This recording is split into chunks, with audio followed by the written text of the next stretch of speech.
मेरे प्यारे दर्शकों, आज के इस वीडियो में आप सबों का बहुत बहुत स्वागत। एक चिंतन बाइक। ज़िंदगी में आगे बढ़ने के लिए खुद रास्ता बनाना पड़ता है। आप जैसा रास्ता बनाएंगे आपको वैसा ही मंजिल मिलेगी। अब हम अवतार के संबंध में बातें कर रहे थे। इस संबंध में बात को आगे बढ़ाते हैं। अवतार के संबंध में भगवान कहते हैं, जब जब धर्म की हानि और अधर्म की वृद्धि होती है तब तब मैं अवतार ग्रहण करता हूँ। अवतार ग्रहण करने का मुख्य प्रयोजन धर्म की स्थापना और अधर्म का नाश करना है। धर्म की हानि और अधर्म का स्वरूप है भगवत प्रेमी, सदाचारी, निरपराध, निर्बल मनुष्यों पर नास्तिक, पापी, दुराचारी और बलवान मनुष्यों का अत्याचार बढ़ जाना। अधर्म की वृद्धि और धर्म का ह्रास होने का मुख्य कारण है नाशवान पदार्थों की ओर आकर्षण।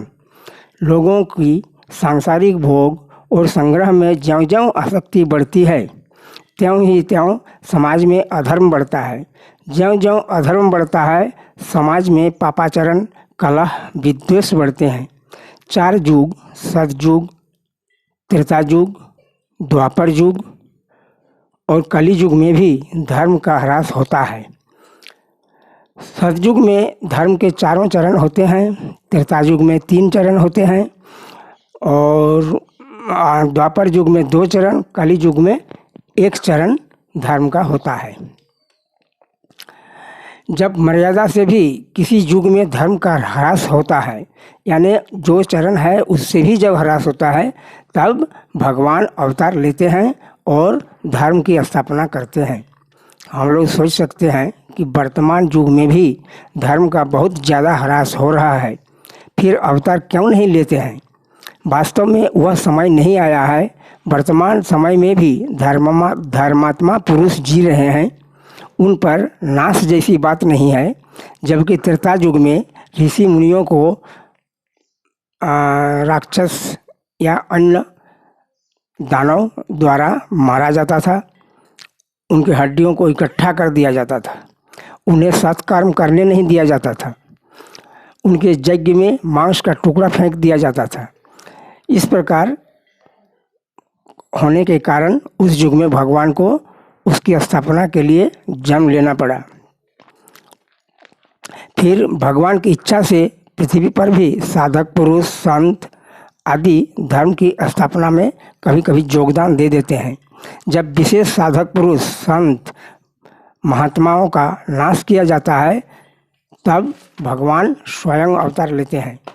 किंतु यदि किसी महापुरुष से ही धर्म की स्थापना हो जाए जो भगवान के निर्देशानुसार, तो भगवान स्वयं नहीं आते हैं। साधु मनुष्य के द्वारा ही अधर्म का नाश और धर्म का प्रचार होता है, इसलिए भगवान उनकी रक्षा करते हैं।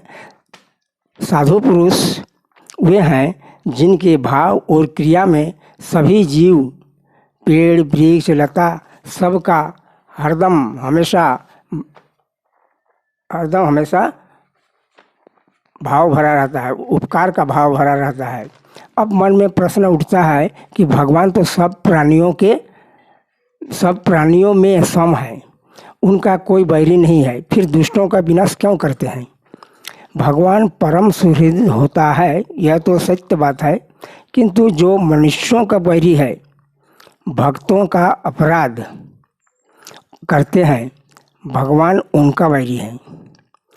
यानी भक्त भगवान को प्रिय हैं और यदि कोई भक्त का बुराई करे, भक्त का नाश करना चाहे, तब भगवान उनका नाश करते हैं।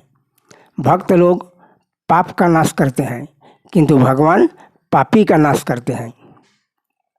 साधुओं का परित्राण करने में जितनी कृपा भगवान की है, दुष्टों का विनाश करने में भी उतनी ही कृपा है।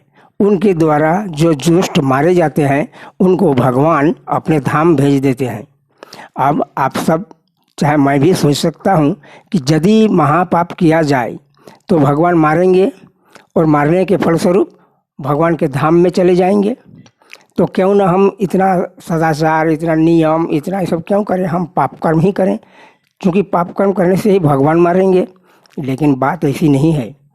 जिन पापियों का नाश भगवान के अलावा अन्य किसी से नहीं हो सकता, उन पापियों का नाश स्वयं भगवान करते हैं।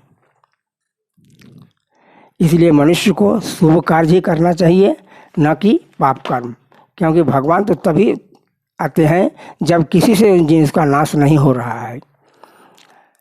अवतार लेकर संतों की रक्षा, धर्म की रक्षा, दुष्टों का विनाश क्यों करते हैं? लेकिन अवतार लेने के पीछे अन्य कारण है। भगवान तो बिना अवतार लिए भी कर सकते हैं, क्योंकि सर्वसमर्थ हैं। इसलिए कहते हैं लोग कि अवतार लेने की क्या आवश्यकता है। बात बिल्कुल सही है कि यदि भगवान चाहें तो बिना अवतार लिए ही सारा कार्य कर सकेंगे, किंतु भगवान तो भगवान हैं। वे तो भक्तों के मन को जानते हैं, वे तो भक्त को प्रिय हैं। इसलिए भगवान सोचते हैं कि मैं अपने भक्तों की इच्छा पूरी करूंगा। भक्तों की इच्छा क्या? भक्त चाहते हैं कि भगवान का दर्शन करें, भगवान के साथ खेलें, भगवान के साथ वार्तालाप करें, आदि आदि। इसीलिए भगवान स्वयं मनुष्य रूप में जन्म लेते हैं और लोगों की इच्छा पूरा करते हैं। साथ ही धर्म की रक्षा करते हैं और धर्म की स्थापना भी करते हैं। इसी प्रकार जन्म लेकर लीलाएं करते हैं। नाना प्रकार की लीलाओं से लोगों को एक ज्ञान मिलती है, सीख मिलती है, ताकि भविष्य में लोग भगवान का आचरण करें, भगवान का ध्यान मनन भजन करें, भगवान किस प्रकार से उपदेश दे के गए हैं उनको सुने समझें। इसलिए भगवान स्वयं मनुष्य रूप में अवतार लेते हैं। इस प्रकार से भगवान हमेशा सुहृद हैं।